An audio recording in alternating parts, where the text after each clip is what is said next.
제가 지난 여름 기도원에 있을 때 본 책 가운데 카일 아이들먼 목사님이 쓴 나의 끝 예수의 시작이라고 하는 아주 흥미로운 제목의 책이 있는데, 그 책에 파퓰러 사이언스 잡지에 실렸던 슬픈 얘기를 하나 소개했습니다. 겨울에 구조팀이 눈 속에 갇힌 사람을 구하기 위해서 긴급 출동을 하게 된 겁니다. 그래서 눈을 파헤쳐 봤는데 이 사람들은 이미 죽어 있었어요. 이상한 것은 지신들이 눈 속으로 10m 더 깊이 파고 들어가서 죽어 있더라는 거예요. 그러니까 살려고 애쓰면서 파고 들어가는데 도리어 깊숙한 곳으로 파고 들어갔다는 얘기죠. 파퓰러 사이언스 잡지에서 이렇게 이야기합니다. 눈 속에 갇히게 되면 눈을 팔 것이 아니라 먼저 얼굴에 눈을 털어내고 침을 뱉어보라는 거예요. 그래서 침을 뱉게 되면 침은 중력의 법칙에 따라서 내려가는 쪽으로 방향을 잡고, 그래서 침이 내려가는 떨어지는 반대 방향으로 파고 나오면 살아날 수가 있다. 이제 그런 얘기를 했습니다. 막상 이런 어려움 당하면 이게 잘 파기가 쉽지 않을 것이요. 여러분, 하나님을 떠난 죄인들의 특징이 뭔지 아세요? 열심히 살려고 하고 잘 살려고 성공하려고 애쓰지만 마지막에 가보면 결국은 참 멸망의 길로 파고 들어가는 모습을 여러분 보고 있지 않습니까? 여러분, 예수 믿는다는 것은 뭘 말하는 거예요? 멸망의 길에서 생명의 길로, 저주에서 축복의 길로, 지옥의 길로 가던 사람이 천국의 길로 가는 것을 바로 예수 믿는다고 하는 것이고, 예수님이 땅에 오신 이유가 어디 있어요? 바로 우리에게 저 지옥으로 열심히 달려가는 우리, 멸망으로 달려간 우리를 천국으로 인도하시기 위해서 우리 주님은 말씀이 육신이 되어 우리 가운데 오신 줄로 믿습니다. 이 땅에 오신 예수님께서 공생의 가운데 먼저 요단강에서 세례를 베푸시는 세례 요한을 찾아가셔서 세례를 받으셨습니다. 이번에 우리 교회도 부활절에 세례 받는 분이 많이 계신데, 아니 세례는 어떻게 하나님이 어떻게 인간에게 세례를 받을 수가 있단 말입니까? 그리고 세례라고 하는 것은 죄 씻음 받는 표인데 예수님이 무슨 죄가 있다고 세례를 받으시느냐? 여러분, 그것은요, 우리 예수님은 당신이 지은 죄 때문에 세례를 받은 것이 아니고, 예수님은 이미 세례 사건을 통해서 인류의 모든 죄를 주님이 대신 다 짊어지시고 십자가 지시는 예표 사건이라고 말할 수가 있는, 그래서 주님이 세례를 받으시게 된 것입니다. 예수님이 세례를 받으실 때 하늘이 열리게 되고 성령이 비둘기같이 그곳에 주님께 임하게 되고, 그래서 비둘기같이 임하고 하늘로부터 하나님의 음성이 들려지기 시작합니다. 이는 내 사랑하는 아들이요 내 기뻐하는 자라. 그래서 사도 요한은 이 예수님의 세례 사건을 보고 정리하고 결론적으로 말하면서 34절에서 그렇게 표현하고 있죠. 내가 보고 그가 누구이심을, 하나님의 아들이심을 증언하였노라 하니라. 아멘. 예수님은 훌륭한 성자가 아닙니다. 4대 성인이 아닙니다. 그분은 하나님의 아들이십니다. 요한복음에서는 계속해서 그분은 하나님의 아들이시다라고 하는 것을 강조하는 것을 여러분 앞으로 주목해 보시기 바랍니다. 자, 앞으로 보세요. 그런데 이제 우리 예수님이 세례를 받으시고 제일 먼저 하신 일이 뭐냐? 중요하지 않겠어요? 설교를 하시나, 아니면 기적을 행하시거나, 아니면 큰 사업을 시작하셨나? 아닙니다. 우리 주님은 세례 받으시고 공생을 시작하면서 제일 먼저 한 일이 뭐냐? 제자를 선택하신 일입니다. 무슨 얘기를 하는 거예요? 우리 주님은 어떤 사역보다도 사람을 더 중요하게 보셨다, 그 말씀하는 거예요. 사람이 먼저라고 하는 것을 주님은 말씀하고 있는 거예요. 사실 우리는 사업을 하다 보면, 일을 하다 보면 자꾸 사람을 희생시킬 때가 참 많이 있어요. 직장 때문에 가족들을 희생시키고 나중에 좋은 시간 가지겠다고 했는데 그때 가보면 몸이 아파서 아픔을 겪는 때도 있고, 사업에 너무 바쁘다 보면, 일에 너무 바쁘다 보니까 사람을 키우는 일을 자꾸 등한히 할 때가 참 많이 있는, 그러면 지나고 나면 다 후회하는 그런 날이 오게 되거든요. 그러나 우리 예수님께서는 무엇보다도 어떤 사역보다도 먼저 사람을 세우는 일들, 제자를 선택하는 일을 주님은 먼저 하셨고, 제자를 선택하는데 어떻게 선택하시느냐? 35절에 보니까 또 이튿날 세례 요한이 자기 제자 중 2사람과 함께 섰다가, 36절 다 같이요, 크게 봉독합니다. 시작. 예수께서 건의심을 보고 말하되 어린 양이로다. 아멘. 여러분, 우리가 지난주도 보았지만 29절에서 예수님께서 세례 요한에게 세례 받으러 오니까 주님이 말씀하셨죠. 뭐라 그랬어요? 보라, 세상 죄를 지고 가는 하나님의 어린 양이로다. 자, 그 다음 날 또 예수님이 이제 걸어오시는데 세례 요한이 2 제자와 함께 있다가 그 제자들에게 얘기하는 거예요. 보라, 얘들아 봐. 저분이 바로 하나님의 어린 양이셔. 여러분, 세례 요한의 특징은 뭐냐면, 많은 사람들은 나를 보라 그러잖아요. 나를 보고 내가 너를 세례 요한은 그렇게 말하지 않아요. 나를 보는 것이 아니라 어린 양 예수님을 바라보라고 말씀하고 있는 거예요. 어제도 그 얘기하고 오늘도 그 말씀하고, 세례 요한의 머리에는 오직 예수님밖에 계시잖아요. 다 같이 오직 예수. 그는 입만 열면 예수님 얘기하는 거예요. 예수님이 온 몸의 세포마다 흐르게 되는 예수님의 집중된 그런 삶을 살아가셨고, 그랬더니 어떤 일이 일어나느냐? 37절에서 2 제자가 그의 말을 듣고 예수를 따르거늘.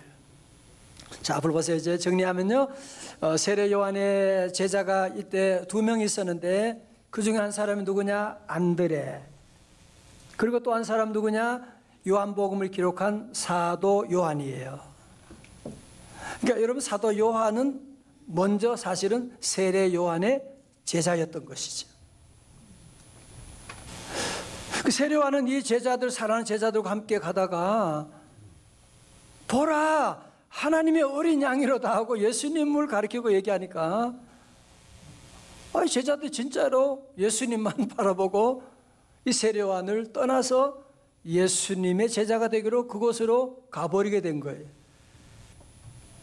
여러분, 사실 어떻게 보면, 인간적으로 보면 세례 요한이 그들을 얼마나 사랑한 제자들인데 자기를 떠나서 예수님께 간다? 마음이 아플 수가 있죠. 그러나 세례 요한은 그런 속 좁은 사람이 아니에요. 세례 요한은 어떤 사람이냐? 그는 오직 예수님밖에 없어요.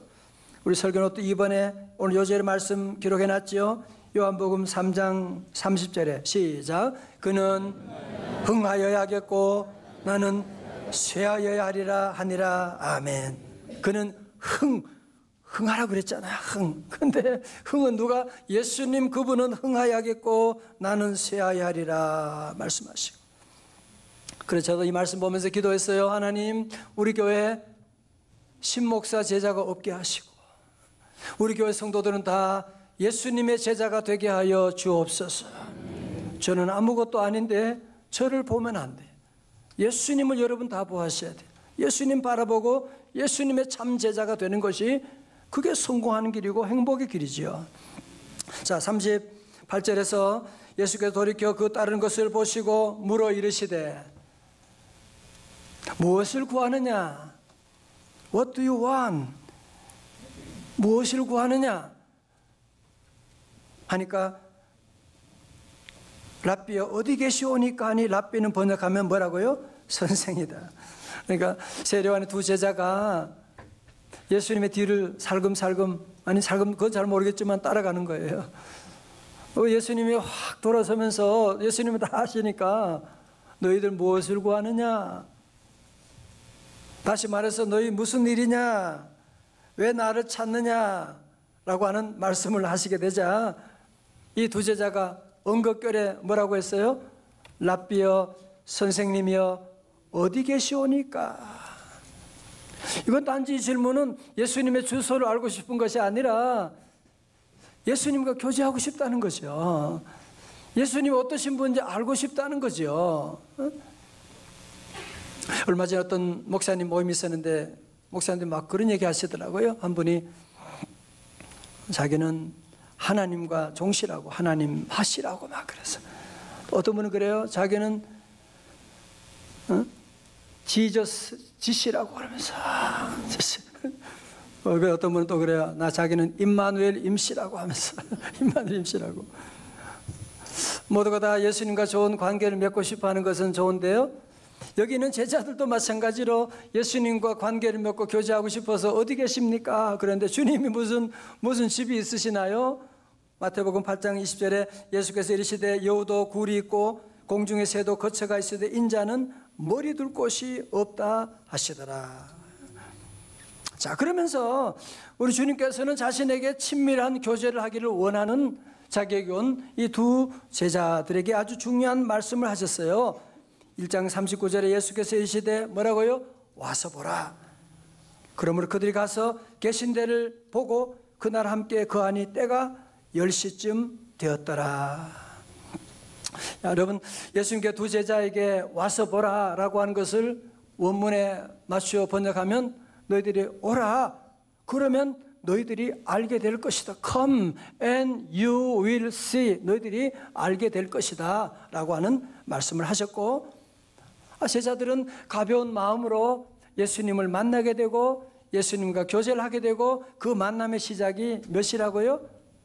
10시. 그러니까 우리 시간으로 하면 더하기 6을 하면 되거든요. 오후 4시쯤 해가 뉘엿뉘엿 나가는 그런 시간 가운데 저들은 예수님을 만나게 되고 예수님과 교제하게 되고 예수님의 말씀을 들으면서 저들 안에 놀라운 변화가 생기는, 세상의 어느 누구와도 바꿀 수 없는 놀라운 만남이 시작되었기 때문에 이 만남의 세월이 50년이 지났지만 사도 요한은 그때 만남 그 시간을 기억하면서 사도 요한의 우리가 만났던 그 시간이 바로 10시였다고 하는 것을 기록하고 있는 것을 볼 수가 있습니다.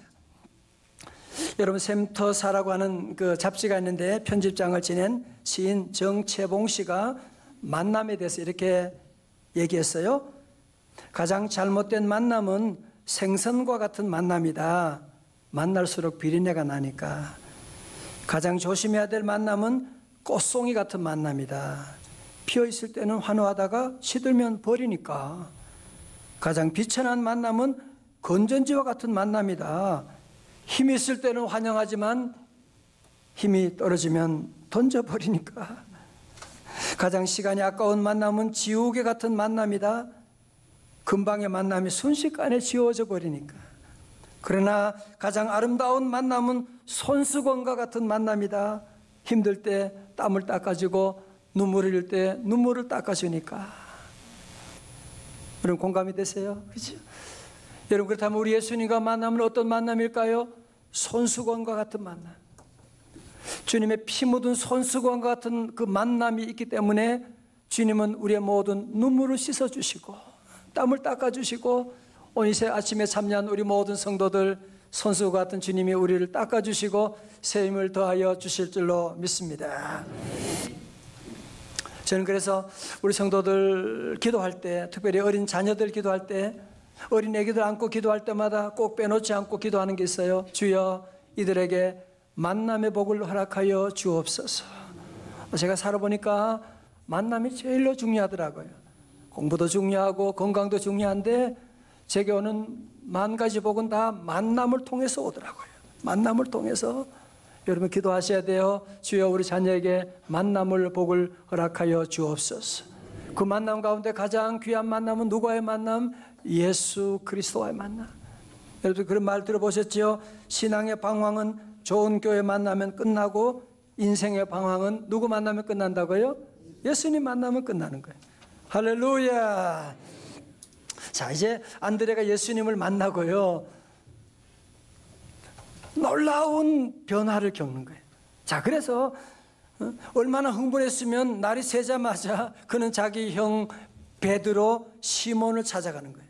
자, 41절 보세요. 그가 먼저 자기 형제 누구 시몬을 찾아 말하되 우리가 메시아를 만났다 하고, 메시아는 번역하면 뭐예요? 그리스도라. 자, 여기 보세요.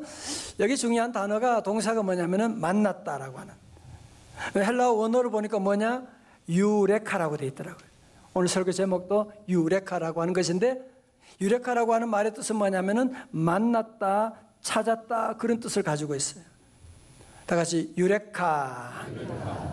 여러분, 유레카 하면 생각나는 사람 있죠? 그리스 수학자 아르키메데스가 어느 날 목욕탕에 들어갔다가 물 부피만큼 자기를 밀어내는 힘, 이 부력의 원리를 발견하고서는 너무 좋아가지고 옷도 안 입고 막 그냥 밖에 다니면서 소리쳤다는 거 아니에요? 뭐라고요? 유레카, 유레카라고 하는 얘기했다는 것이 바로 그 유레카라는 단어가 바로 여기에서 나온 단어입니다.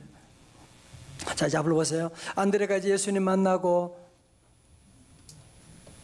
예수님을 만나니까 그냥 이분은 사람이 아니야. 하나님의 아들이야. 우리가 그렇게 기다리고 기다렸던 그 메시아라고 하는 것을 깨닫고 메시아를 만나고 유력한 다음에 그 마음속에 제일 먼저 생각나는 사람이 있는 거예요. 누구? 그의 형 베드로였어요. 여러분도 그렇잖아요. 어디 가서 맛있는 음식을 먹는다, 좋은 그림을 본다, 그러면 제일 먼저 사랑하는 가족이 생각나잖아. 마찬가지로 이 안드레도 형 베드로가 생각이 나니까요. 그래서 그는 얼른 베드로 가서 내가 메시아를 유레카했다고, 메시아를 만났다 그러니까, 베드로 시몬이 볼 때는 얘가 지금 무슨 소리 하는 거야 지금? 무슨 메시아가 어디 있다고 만나고, 아마 그런 생각을 하고 시큰둥하고 있는데, 이 안드레는 논쟁을 벌이지 않고 뭐라고? 예수님 방법으로 와서 보라. 자, 그래서 어떻게 왔나요? 42절의 말씀 가운데 보면 어떻게 해요? 데리고 예수님께로 오니. 여러분, 이게 전도하는 방법을 여러분 자꾸 어렵게 생각하면 안 돼요. 자꾸 논쟁을 하려고 하는 분들이 계세요. 아니에요. 예수님께 데리고 오는 거예요. 예수께서 보시고 이르시되 네가 요한의 아들 시몬이니 장차 뭐라고요? 게바라 하리라 하시니라. 게바는 번역하면 다 같이 뭐예요? 베드로라. 자, 오늘 여기서 중요한 조는 분이 있으니까 퀴즈 하나 드리겠어요. 맞추는 분에게 오늘 점심 식사를 마음껏 드실 수 있도록 합니다. 기독교 역사 가운데서 예수님 전도를 처음 하신 분이, 최초로 전도한 분이 누구냐? 누구예요? 누구예요? 안드레라고요? 예, 안드레. 안드레 지금 얘기하고 있잖아요. 지금 안드레가 처음 전도한 사람입니다. 자, 오늘 여기서 먼저 우리 모두에게 주시는 메시지 중에 하나는 뭐냐? 가족 전도의 중요한 것을 우리에게 말씀하고 있지요. 자, 앞으로 보세요. 우리 성도들도 우리가 자꾸 현재 모습만을 보고 함부로 얘기할 때가 얼마나 많아요. 그죠? 판단하고 상처 줄 때가 얼마나 많아. 앞으로 얼마나 위대한 인물과 교회와 민족을 위한 귀한 인물이 될 텐데, 그 실수하는 그 모습을 보고 함부로 얘기하고. 여러분, 우리 예수님은 그렇게 보지 않으세요. 현재 실수를 보지 않으시고 주님은 항상 미래를 보시고. 여러분, 그런 말 들으셨죠? 설교는 또 5번 했어요. 피그말리온 효과라고 들으셨죠? 피그말리온 효과라는 게 있어요. 이것은 다른 사람들의 믿음은 다른 사람들의 행동을 만든다는 거예요. 그래서 교사나 학생들에 대해서 기대를 가지고 좋게 보고 좋게 말하면 그 사람이 좋은 사람이 된다는 거죠. 이것이 바로 우리 예수님의 방법이에요. 예수님은 그런 의미에서 피그말린 효과의 원조라고 할 수가 있어요. 반대로 낙인 효과라고 있어요. 이건 스티그마 효과라고도 하는데요. 낙인 효과는 뭐예요? 부모나 교사가 부정적인 선입관과 편견으로 너는 안 돼. 너는 문제가 많잖아. 여보, 당신은 원래 옛날부터 문제가 많은 사람이잖아 라고 계속 과거적인 관점에서 얘기하는, 이것은 사단의 방법이에요. 자, 보세요. 이상한 것은요, 그렇게 말하면 너 문제가 많은 놈이잖아. 맞아. 우리의 머리가 그렇게 그 말을 받아들여요. 말이 씨가 돼가지고 나는 문제가 많은 놈이지. 엄마에게도 인정 못 받는 놈인데 뭐 살아서 뭐해. 아무렇게나. 여러분, 그 말이 씨가 되어서 그런 행동이 나오게 되는 거예요. 오늘 여러분이 예수님의 모습 보면서 이걸 하나 꼭 배우셔야 돼요. 여러분이 사람들을 볼 때에도 현재 모습만 가지고 함부로 말하면 안 돼요. 우리는 이 사람의 미래 앞으로 할 놀라운 일들을 바라보고, 비록 지금은 문제가 있고 지금은 실수를 말하지만 너는 장차 베드로가 될 것이다. 장차 위대한 인물이 될 것이다. 세워지는 우리 모두가 되어야 할 줄로 믿습니다. 여러분, 사실은 안드레는 보면, 성경을 보면 베드로하고는 비교가 안 돼요. 예수님 12 제자 가운데 별로 존재감이 없어요. 그러나 베스다 들녘에서 보리떡 5개 물고기 2마리로 5천 명을 먹여 남는 그 기적의 원인을 제공한 사람이 누구예요? 안드레예요. 안드레는 5천 명 전도한 일이 없어요. 그러나 5천 명을 전도하는 사람, 베드로를 전도한 사람이 누구예요? 안드레였던 것입니다. 여러분, 너무 내가 큰일 못한다고 걱정하지 말아요. 큰일 하는 사람을 주님께 데려오면 되는 거예요. 아니, 여러분의 자녀를 위대한 인물로 만들어 가면 되는 것입니다. 1930년 메이저리그 야구 선수 출신인 빌리 선데이라고 하는 목사님이 계셨어요. 이분은 고아원에 자라고 나중에 입양되어 가서 야구를 배우고 그러면서 술로 방탕했던 사람인데 예수님 만나 변화된 사람이에요.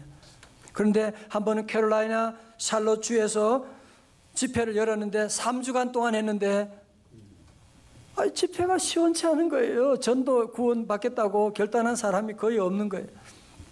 이제 집회가 다 끝나고 마지막 날이 되는데, 마지막 날 오늘 예수 믿고 구원 받을 사람 결신해서 손 드세요. 그러니까 저 뒤에 어떤 꼬만 녀석이, 한 녀석이 16살 나는 그 소년 하나가 걸어서 나오는 거예요. 남자애가. 그냥 큰 기대하지도 않고 기도해주고 그렇게 했는데요. 놀라지 마세요. 이 16살 나는 소년이 나중에 커서 2억 명이 넘는 많은 사람에게 복음을 전하고 얼마 전에 소천하신 빌리 그레함 목사님이셨던 것입니다. 여러분, 그래서 우리는 한 사람이라고 해서 무시하고 그러면 안 돼. 이 한 사람을 통하여 하나님의 놀라운 역사가 나타날 수가 있는데, 제가 어릴 때 코올리게 하고 장난치고 얼마나 시끄럽고 그랬겠어요. 그러나 제가 이제 자라서 명성제일교회 목회를 하고 주의 복음을 전하는 자로 자랄 줄 누가 알았겠어요. 그렇습니다. 사랑하는 성도 여러분, 오늘 말씀을 적용합니다. 첫 번째로, 여러분이 예수님을 나의 주 나의 하나님으로 모신 만난 유레카의 경험이 있으십니까? 꼭 여러분 함께 이번 고난주간과 부활절 지나면서 정말 이 안드레처럼 예수님 메시아를 유레카했다고 하는 이 놀라운 만남, 여러분이 다 있으시기를 주님의 이름으로 축원합니다. 두 번째로, 여러분 예수님 만난 이 놀라운 기쁨을 전할 가족들이 있잖아요. 자꾸 미루지 마세요. 설교노트에 1, 2, 3번 써놨어요. 여러분이 기도하고 안드레처럼 미루지 말아야 돼요. 여러분은 간단해요. 큰일 못해도 큰일 하는 사람 전도하면 되는 거예요. 우리가 할 일은 주님께 데려오면 주님이 다 아시고 변화시켜 주실 것입니다. 이번 한 주간도 주님이 여러분과 함께 하십니다. 주님 여러분을 인도해 주십니다. 우리 성도들 모두 우리 예수님과 24시간 동행하는 행복한 한 주간 되시기를 주님의 이름으로 축원합니다.